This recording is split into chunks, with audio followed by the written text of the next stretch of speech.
Good morning. Today is Election Tuesday, November 5th. This is Wake Up with KERA News, and I'm Andrew Garcia.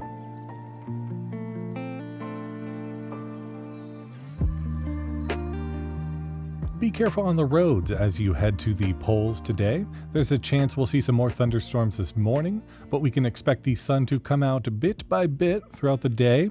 It'll also be a chilly one with highs in the upper 60s. It's election day across the country, and polls are open in Texas as of now. They'll close tonight at 7. Coming up, we'll hear what our journalists are following here on Election Day after this news.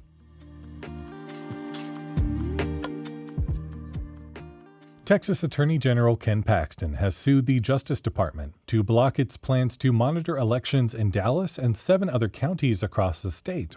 The suit seeks a temporary restraining order to prevent federal monitors from entering polling places. Paxton alleges the election monitors are unlawful. State law governs election administration and does not grant authority to federal officials to be present inside a polling place or central counting location. Secretary of State Jane Nelson has said Texas has its own means of ensuring free and fair elections. Those include the use of state monitors at the polls.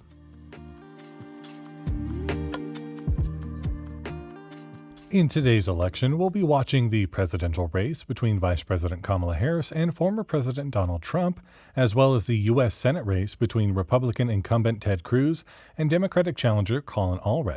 But we're also keeping an eye on some key races and ballot measures closer to home. KERA's Sam Baker sat down with some of our journalists to talk about elections in Tarrant, Dallas, and Collin counties. Tarrant County reporter Miranda Suarez has been following the race for Tarrant County Sheriff. That's coincided a lot with your reporting on the Tarrant County Jail. Those two things are obviously related. So how has this race been playing out? Yeah, so incumbent Republican Sheriff Bill Waybourn is running for a third term, and he runs the county jail, as you said, and that role for him has been his biggest source of controversy. More than 65 people have died in custody since he took office in 2017, some under allegations of neglect and misconduct. Waybourn says jailers who do wrong face consequences. And Waybourn says he should get a third term because he has unfinished business. There's a new sheriff's office training academy to build and the work of his human trafficking unit. But critics say Tarrant County just needs a new sheriff, and that's where Democratic candidate Patrick Moses says he can do better. Whom you don't hear a lot about of late, but what does his campaign look like through this election cycle, and what does he want to do as sheriff? Yeah, so some background about Moses. He is a retired federal law enforcement official and a minister in Tarrant County. You might not have heard from him as much as you would expect from a candidate because he actually paused his campaign over the summer. He says he was finishing his doctorate at TCU's Bright Divinity School. But basically his main promise, if he becomes sheriff, is to promote transparency. He wants to create a civilian review board to look at all deaths in custody and review all of the sheriff's office's policies and procedures.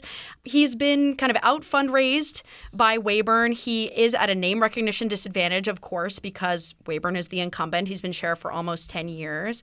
And Tarrant County is a purple county. You know, Democrats are doing better in big ticket races like for Senate and president in recent elections, but countywide seats still lean very Republican. It would be a pretty big upset for a Democrat to win a countywide seat. Still, Tarrant County is guaranteed to get a shakeup in Congress. Longtime Republican U.S. Representative Kay Granger isn't running for re-election, so what does the race for her seat look like? Yeah, Granger first took office in the 90s, so Tarrant County is losing a powerful representative. She is the chairwoman of the House Appropriations Committee, which is very important. It's in charge of funding the government. Her district is House District 12, and that is considered very safely Republican, so her likely successor will be Republican State Rep. Craig Goldman. He has significantly outraised his Democratic challenger, Trey Hunt, who also ran against Granger in 2022. Turning now to Dallas, where most county races are unopposed, voters do get to choose a District 1 county commissioner, either incumbent Democrat Teresa Daniel or Republican Jason Metcalf. He's a business consultant from East Dallas. But there are some high-profile charter amendments for city voters.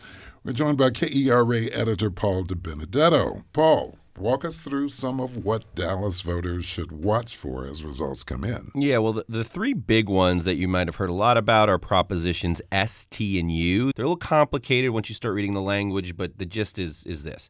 So Prop S would allow people in Dallas to sue the city if they allege that the city violated any part of the charter, a specific ordinance, or state law, and the city would have to waive its governmental immunity. Basically, cities use governmental immunity to fend off lawsuits like this. Proposition T would tie the city manager's salary, and basically even if they can stay in the job, to a community survey. The survey needs a minimum of 1,400 respondents. It's worth noting right now that we don't have a full-time city manager after T.C. Broadnax moved to Austin. And so some critics say that this might make it harder to fill that job or to recruit for that job. And then Prop U, which is the sort of big ticket item here, would require the city to hire more police officers to comply with the new charter provision. These propositions were put on the ballot by a nonprofit group, Dallas Hero. What can you tell us about that group, and why are they supporting these measures? Well, it's a group that says it's trying to make Dallas a better place, hold elected officials accountable. It has faced a lot of questions about who's behind the campaign, and they faced criticism about their leadership. Most involved Monty Bennett, who's a local hotel mogul and the publisher of the Dallas Express. He's also been connected with conservative causes in North Texas. But the advocates basically say that these measures will increase accountability and strengthen the police department. Now, I'm assuming there are some vocal critics Right. who would disagree with these points. Yeah, and a pretty broad coalition of people, too. I mean, former and current elected officials, 4 former Dallas mayors, the current mayor, Eric Johnson.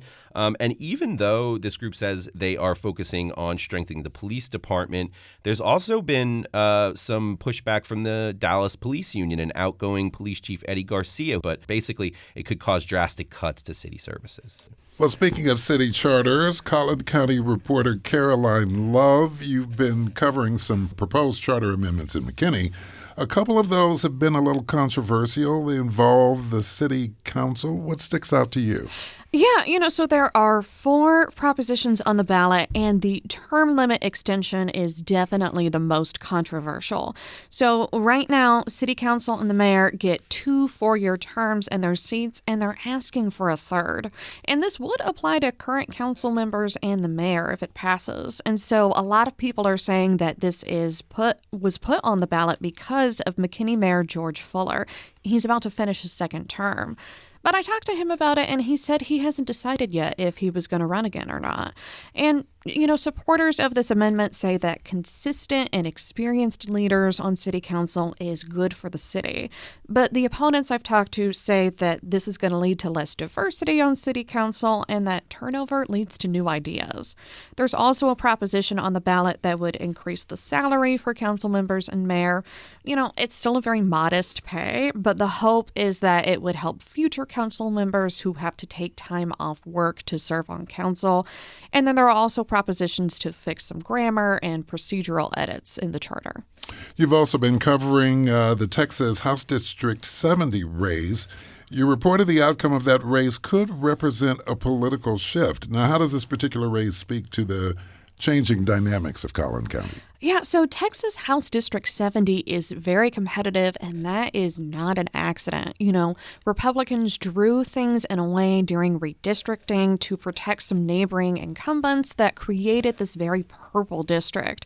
And Representative Mihaela Plisa was the first Democrat elected to the State House from Collin County in decades when she won this seat 2 years ago. And Democrats really say that this has given them a foothold in the region. They're saying that the population growth there is bringing diversity, and they're seeing some success on local school boards and city council races. But Collin County is the home of Attorney General Ken Paxton, right? I mean, he is known for being conservative. And so the experts I've talked to have said that, it's going to be a while before Democrats can flip the entire county. That was KERA reporters Caroline Love and Miranda Suarez, as well as KERA's managing editor for Daily News, Paul DeBenedetto, in conversation with Sam Baker. Listen to 90.1 or on the KERA app this evening for special election coverage that starts at 6 o'clock.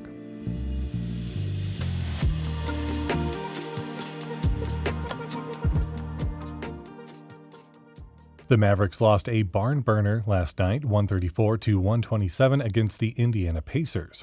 The Mavs have a solid record to start the season of 4-3. They'll look to add another W to their record when they play the Chicago Bulls on Wednesday. After you've cast your ballot, head to the Dallas Public Library's Central Campus to check out the traveling exhibit, The American Revolution Experience. For more information and some other things to do, visit kera.org/calendar. Thanks so much for listening to Wake Up with KERA News. I'm your host, Andrew Garcia. The show was produced and edited by Shardae White and Bekah Morr. For more news in your inbox, visit kera.org/wakeup. That's where you can find the Wake Up with KERA News newsletter. You can subscribe to that. It's written by our colleague, Catherine Hobbs. Check out our voter's guide at keranews.org and connect with us on Facebook, Instagram, and Threads. Our handle is @KERATX. Stay safe, and we'll see you tomorrow.